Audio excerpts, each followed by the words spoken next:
Ok, vamos a grabar las partes de la canción Camaleón. La introducción, porque los demás no lleva nada más que la introducción.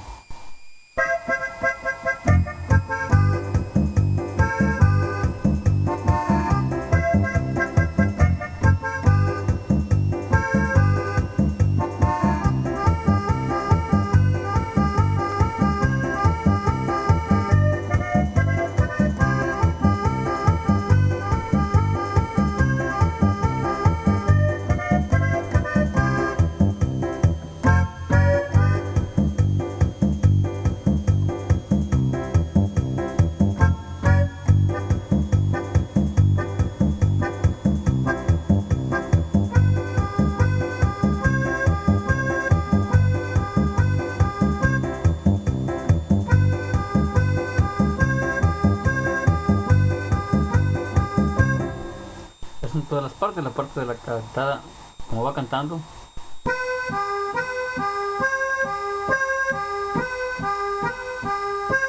Ok, voy a hacer la introducción lenta.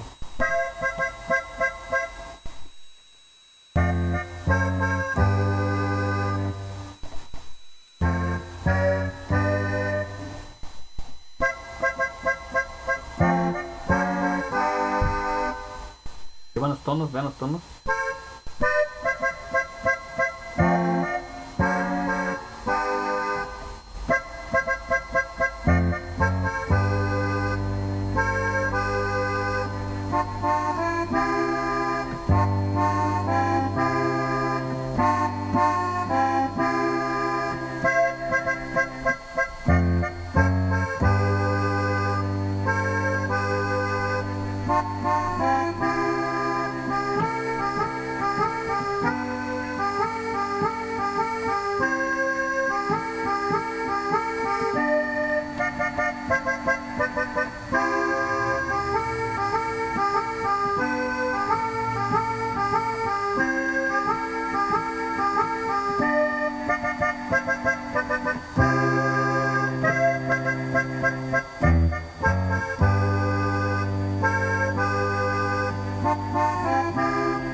Ok, son las partes del camaleón.